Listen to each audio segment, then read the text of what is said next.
We're watching a Corrin Ditto. Yeah, we are now watching a Corrin Ditto, which it's a Corrin Ditto, I think, in name only, because these two play Corrin very differently. I totally agree with that. That being said, it's been a while since I've seen these two play, but I have. Nice pin. I know both of them don't like the Ditto, which is no like, one likes it, yeah, no one likes their Ditto. But I think I can kind of see, especially for like Corrin's pretty good at punishing their own weaknesses, or at least like Corrin's strengths aren't something that another Corrin can deal with very well. Like Corrin is probably just going to get juggled by another Corrin. And then I think the two-frame is like pretty achievable too. Which true, yeah. That can't feel good, right?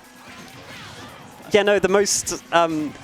I personally found it quite satisfying as someone who plays both these two regularly to see them like getting frustrated about getting two-pinned by But it's more like them getting frustrated about getting two-framed by pin, and I'm like, completely understand. Yeah, I completely understand. The vast majority of sets I lose to Jole are just randomly getting two-framed by pin at 70, and then it's just like, oh, okay. And then like you don't even like die, you're off stage. Yeah. Like it sucks. Felt. Listen, I'm glad I have an ally in this sword character. Sword character fiesta. That is tea time. I feel, that's the thing. I feel like I'm probably quite lucky to be against like Corrin and Ike every week, as opposed to, God knows what else I could be against in this meta. But I think Corrin's like a perfectly reasonable and normal character to fight, even though I do personally think Instant struggles a lot against them. But it's okay. You can be honest. Corrin has some bullshit. Like, yeah. But it's like some. But yeah, it just feels like quite toned down compared to other characters. I feel like it's the kind of bullshit that like punishes you like really hard for making like some bad decisions. Yeah. That traded. Yeah. That traded with Uppy just now. Yeah, I don't know the specifics about that, because obviously Uppy has like a ton of invincibility on startup, but when Corrin's actually like flying through the air, it feels like it should be decently hittable. I was talking to Avery about that. I think Avery mentioned it might. Oh, nice call out there. It's not really an Uppy thing. It's more of pin like training with everything humanly possible. Right. Okay. Which I did not know about.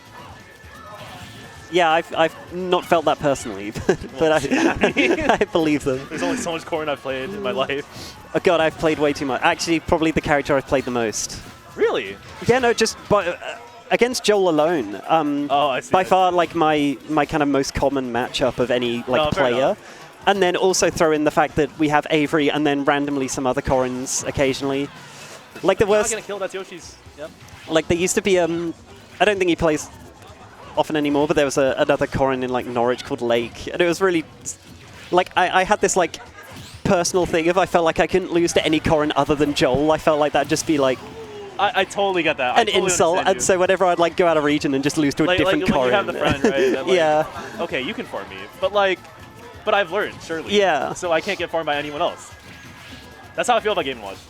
Because to be fair, like I think it's true of the reverse. Like Jole has beaten some like really good Incineroars. I think like won against people who were probably like much better than him on like a literal like a numerical scale, sense. right, yeah.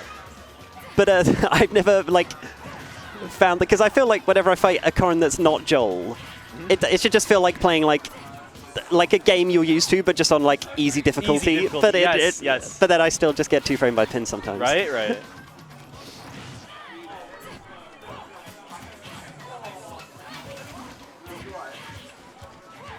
I would say I relate to this, but no one, I think my friend who was, the best, who would, beat me, played Mart. And, no one plays Mart. So, I'm not going to get beat by Mart. I'm not going to have the opportunity to prove myself. That's true, yeah. Yeah. It's literally just him. In, the entirety of, California, maybe. Nice grab from Avery. This ledge trap, where not much has actually happened, but it's been lasting for a long time, and now the tables have turned. And Jole loves those deep back airs. I saw it coming too. Yeah, no, I was like, but what are you going to do? This is prime for, I know when Jole wants to, I saw the glint in his eyes. Me too. I saw it. He knew. I recognize it now. Yeah. That's one of Jole's staples. It's just I mean, it feels like a tremendously deep back air, but Corrin makes that back comfortably. And it's because what do you do to make that back? You pin ledge, you pin the wall, and then you uppy, right? That's it. Even without that, because back air pushes them towards the stage anyway. Oh, yeah. And they get a surprising amount of drift on that B. That was a crazy deep backer, though. Yeah. Like, you know when the game can't even like magnify it correctly? Like that's how you know it's like a deep ass backer, right? No, and that's just one of those things. Like I get hit by that so much, and especially because like. I mean, what are you gonna do? Yeah, as in Sin, like back, that's just very good. Yeah. And then like, what are you gonna do? I play against Avery, who never does it until like one time in friendlies, and then they're like, "Oh, so that's good, huh?" And I'm like, "Yeah, that's how I lose half of my stocks against Jole." Well, I think you have to pick and choose like your strengths. You know? Yeah, I mean it's character dependent, but I could definitely go deeper as Falcon, but I don't feel good about it, so it's like I don't want to die, right? Yeah. Like, so, no, I totally get that though. And Avery was like putting Jole on the back foot, like especially towards the end there, and now even. So let's see if pin barely gonna miss there. Oh, and Jole wanted a pin of his own. Not quite gonna get it. Phantom footstool. Phantom footstool. Thank you, Gamer. God, I remember when that video dropped. It was on a tea time day. It was on a Wednesday, Oh, and I really? remember like people watching it like at the tournament and thinking like that was crazy. that Like we the were Phantom gonna. footstool specifically. Or Yeah, that like Gimmer video when whatever it was called. It's like the the slingshot? meta has. The No. slingshot, right? No, I mean the you know the Gimmer like when he first debuted like the kind of yeah. footstool farming or whatever he called it. Yeah. When his like first of several like this is the Tech new videos, meta, yeah. And then no one used Yeah. Phantom footstool. I low key. That might be a community skill issue though. Yeah, What a no, pin, by kind the of way. true. Because I actually do think Phantom footstool is quite good. I might be a Gimmer apologist, which my friends make fun of me for like infinitely. But I really like Slingshot, and I really like Phantom footstool. Yeah, so but I mean you play Falcon, which I think Fair enough. he benefits a lot from it, right? Slingshot, yeah, definitely, absolutely. Phantom footstool too. Okay. I play a character who like has no tech and never benefits from any of this tech, so it's just like.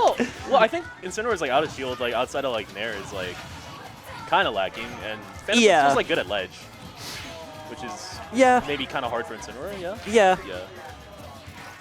I think the primary use case for me for like Phantom footstool is like when I'm playing Donkey Kong, and you just mash X at ledge. Right. You okay. kind of hop over them. Yeah. Yeah. No. I'm usually like very scared to burn my double jump at ledge. No, fair enough. But I don't know. Maybe that is something I could try and figure out. I think you're right. It's definitely different for Incineroar. 'Cause yeah. If DK loses double jump, you still have. He still goes far horizontally, Better whereas than I have a very specific recovery that sends me straight down if I. hooked. Yeah. I had an Incineroar phase. Like I considered playing this character for a bit. Yeah. That doesn't surprise me. I think I've spoken to several Falcons who have played Incineroar. Absolutely. I mean, Incineroar's just fun. Yeah. Okay.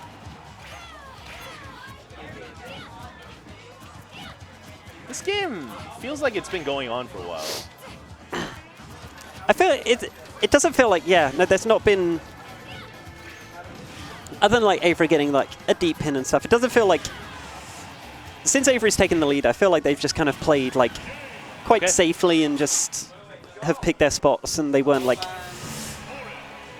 I totally agree. Yeah, they weren't like pressing an advantage super hard. Nothing too crazy. And I think Jole, like, once in a while, there's like a big risk, like a risky play, but most of the time, I think he locks it down. Yeah, no, Jole. I think that's one of the things that's difficult about fighting Jole is because he's like generally like very slow and calm, and then he just does like a dash back F smash that kills you. Exactly. And it's like, and he holds shield like very well, so like absolutely. And then like once he adapts to it, so I like start grabbing, then he's like rolling away or like spot dodging, and I'm like yeah. So yeah. I feel like with Instant, it's like a matter of burst range, and for Falcon, it's like I either get Nair 1 or grab, and then I feel like he guesses right a lot. Okay. Yeah, so it's like hard.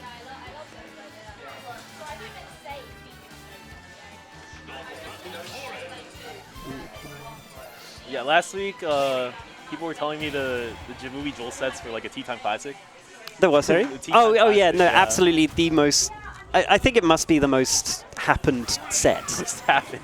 I don't know what the word is. The most frequent set to have happened at tea time. Because I remember someone, I think it was Avery, said surely it would be Azalea and Theo, but it feels like they play lows because they're always on stream because that's always like grands. But I'm pretty sure Jole and I probably played more. Right? Yeah. It's just. screen time. Right? Yeah, screen like time Grants wise. just takes longer. Oh, what the hell kind of pin was that? That was crazy. Albeit we literally couldn't see it because the player can't. Yeah. But I guess Jole can see. And also, Kalos is an interesting pick here. I know this is like a decent stage for Corrin, I think. Yes. But also it's just like a very specific one that I feel like most people just aren't comfortable with, just due to sheer infrequency of like seeing it in like tournament sets.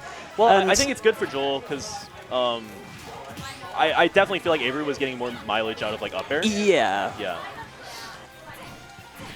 It just based on like, because I know oh that was a good It never works. I don't. B reverse, but just based on Corrin's playstyle, I feel like Avery's playstyle for Corrin, I feel like they just mesh with like Yoshi's and what it enables more than Jole does. Yes, totally. Yeah. Where the like big open space is much more like Joel's speed. That makes a lot of sense, actually. Yeah. Not surprising.